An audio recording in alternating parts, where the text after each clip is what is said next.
So the Hacker Tower, yeah? Quite a lot of bugs. Quite ironic given the fact that the Hacker Tower is a computer-based tower. And these aren't even all the bugs, let's be real. There's a lot more bugs that is in the gallery. A lot more. So the first bug with the Hacker Tower related to the fact that you can see here, it used to show the fact that it used to cost coins, 5,500 coins, rather than 5,500 gems. Now, this is an issue because some people thought you could buy this with coins. However, that's not the case. It is actually gems. This was just a visual glitch. If you attempted to buy this for 5,500 coins, it will take away your gems, not your coins. And Mentin here, who provided me this screenshot, had enough coins, but he didn't have enough gems, thereby proving that this was a visual glitch. However, like some of the bugs that Hacker Tower have got, and I will mention in this video, it has been fixed, so it should show gems for all people now. Next is an issue related to the rig that the Hacker Tower is based upon. So this is actually not exclusive to the Hacker Tower. So for example, the Biologist Tower also has this glitch, as well as the Flea Gesture, the Beast Gesture, and stuff like that. So when the Hacker Tower is a tower pet, you can see it has no walking animation. It's meant to have a walking animation similar to the DJ booth here and the Trapper here, but it has a similar metal grinding thing, similar to the Biologist Tower, where it just drags its heel into the floor. Related to this glitch, because all towers with this rig are also immune to stuns, freezing, and debuffs. So if I were to bring out the Gunslinger here, and it was to perform any of its abilities which stuns towers, it wouldn't actually stun the Hacker Tower. So if we were to spawn in the Frost Spirit, as you can see, it doesn't get stunned from the normal stuns. Even though it's frozen here, you can see it's dealing damage. So the Hacker Tower can't be stunned and can't be frozen. And if we were to spawn in Wax the Fox, which has an ability which causes a range debuff when it does its jump scare, as you can see, the Hacker Tower doesn't have its range decrease, therefore meaning it can't be debuffed as well. So the Hacker Tower is basically immune to nearly all of the attacks from enemies, which is not meant to happen. That's meant to be reserved for stuff like the Gatling Gun or the Ranger. And the Hacker Tower is just not affected at all by these stuns. Again, this is because of the rig, and it's not unique to the Hacker Tower. The Biologist Tower and some other towers, such as the Mecha Bunny Cowboy and the Springtime Cowboy, are affected by this as well. Next, there was an issue in hardcore mode when the Hacker Tower would not target enemies there, and it will cause them to be stuck in place with 0 base health. However, the Hacker Tower now properly targets enemies in hardcore mode and no longer causes them to get stuck because the developers have made a bug fix to the game. Now the next one is applied when the Hacker Tower has flying detection, either from the UAV or the Firework Technician, and the Hacker Tower is glitched here when it's showing to be attacking someone up there, but there is no one there. Anyways, if you were to get the Hacker Tower to target a flying enemy, such as the Balloon Boy, and there were to be another enemy nearby, say the Void Reaver, the Void Reaver would actually be damaged by quite a fair bit. Now the reason why it didn't damage it too much is because it actually got killed by the Void Reaver's Stomp, so the Void Reaver's Stomp can actually target flying units now, which is very cool, I guess. But this does mean that the Balloon Boy with the Hacker Tower, and in fact any flying enemies with the Hacker Tower, once they're hacked, they deal about 10,000 DPS depending on the enemy. It depends on how fast the enemy is, so that they are in range of the hitbox, causing them to have massive tick damage.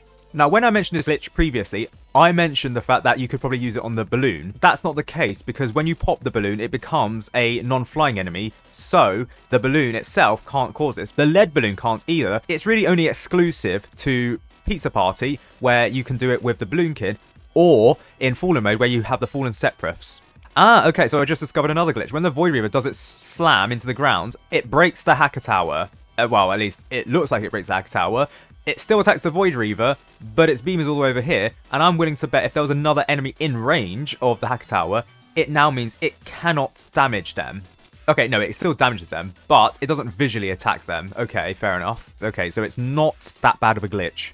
The flying enemy glitch also applies to ghost enemies, given the fact that the enemies in the game cannot collide with ghost enemies as well. So, you know, the Soul, for example, that's quite OP as well against the Void Reaver. In fact, it's even more relevant given the fact that the Void Reaver can spawn in Souls. So, you know, the Souls going against the Void Reaver, a very powerful weapon. Next is a glitch which involves 3 towers. So you need to clone the farm, you then need to have the harvester placed down, and then you need to use the Thorns ability right next to the farm. So with the farm and the harvester, it has a weird synergy which causes the thorns nearer to the farm to be created However, when you use the Thorns ability, you will notice that there are extra thorns where the hologram of the farm where you placed it previously. So the hacker's hologram farms still generate thorns from the Harvester's Thorn ability even after they disappear from the map. Meaning that if you can stack even max level farms close to the path and then just spam the Harvester Tower's ability, it means you can get quite a lot of DPS from the Harvester and the farm combo. However, yes, it is going to be quite expensive. I mean, expensive in the fact that the farm itself, it costs 8,000 to use with the ability. And also, it is a temporary ability. The Harvester's Thorns only last for like a certain period of time. However, if used correctly, it could be quite OP. Next, I already mentioned this previously, but if you revive yourself, any clone towers that are active at the end of the game are actually now permanent if you revive. It doesn't work if you restart, it works if you revive. Next, any hologram towers that are close to the DJ booth will still contribute to the drop the beat ability power, making it more powerful, given the fact that the abilities from the DJ booth are dependent on how many towers are close to the DJ booth. So if you were to spam hologram towers, it means that the DJ booth abilities will become more powerful, even though there are not enough towers regularly to be there. Next, converted enemies can be hit by tower projectiles. So, for example, the archer has a limited amount of pierce. If the archer were to somehow damage another enemy here or target another enemy here, it could actually theoretically damage the elite abnormal seen there. Furthermore, effects can still be applied to them. That abnormal there was still being on fire. I didn't think it was actually being damaged. However, the effects can still stall them, damage them, or drop their defense. So if there was a converted enemy close to where the electroshocker was shooting, that converted enemy could be hit by the electroshocker and have their defense reduced and also be damaged. Now, what's even more crazy is the fact that converted enemies are still affected by the nuke. So I dropped this nuke. This enemy is still being damaged by fallout damage. Now, the main nuke damage isn't affecting the bullock here. It is only the fallout damage which affects them, but still, as you can see, it is dealing a decent amount of damage to an enemy, or a converted enemy, that is meant to be on our side, which is really odd. And given the fact that the fallout damage is 5% for a period of time, for like over half, you can see that the bullock is going down to half health. This is not meant to happen. The bullock is on our side. We're not meant to be damaging it.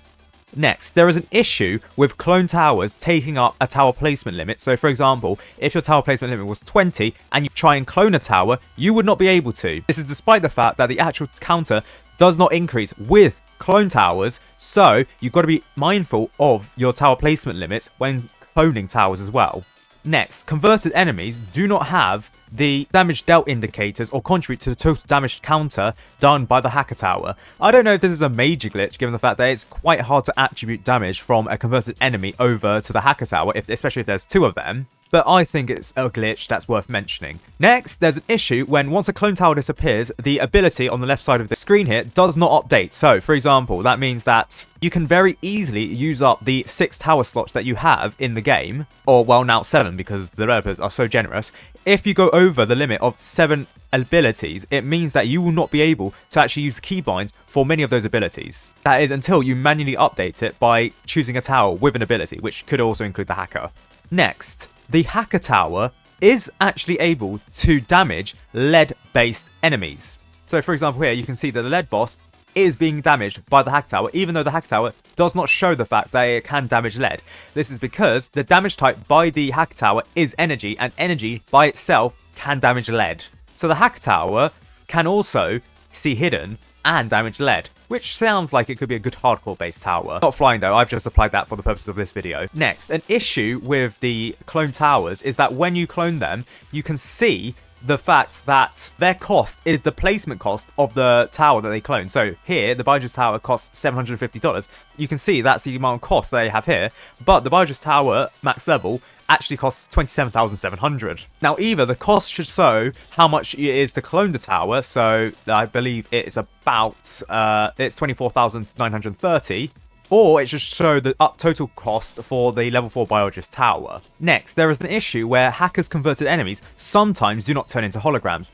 The glitch I showed off was for the Frost Mage. Here though, the Frost Mage is actually converted over and it does show a hologram. However, in Menton's case, sometimes this does not happen. Next is an issue where the drone created by the hacker tower is not affected by timescale. Here you can see that the drone moved in real time when if it was affected by timescale, it shouldn't be doing that. Next, there's an issue where the drone is a collidable part. I think it's the beam of the drone, or this part here, that you can collide with. Next, there is an issue when multiple towers can be cloned by the attacker. Some towers will not be highlighted. So for example here, you can see this demo man is eligible to be cloned, but it's not being highlighted properly by the game. Next, there is an issue when if you combine the hacker tower with the firework technician, the fireworks from the firework technician are invisible. It's a visual glitch, not a performance glitch though. Next, mentioned with the freeze stuff, the hacker's frozen body does not have any animations, and the hacker does not stop moving when you're frozen by Legacy and Modern Freeze. There is another issue related to the rig issue, similar to the Flea Jester, where the stun visuals do not appear above the hacker's head. And finally, it's mentioned that the hacker tower does have a floating part, namely the wings. This thing on the back here, I think that's actually meant to be properly there, and it's not actually a glitch. In any case, what is mentioned is that these wings here, for both the fallen hacker tower and the triumphant hacker tower, is floating and where it's meant to be closer to the body. Not entirely sure if it's a proper glitch, but it's worth mentioning as part of this marathon of glitches for the hacker tower. And Menton has just discovered another glitch, where the hair for the hacker tower has sort of become messed up. Yeah, who knew hair could have so much potential? This is brilliant to see.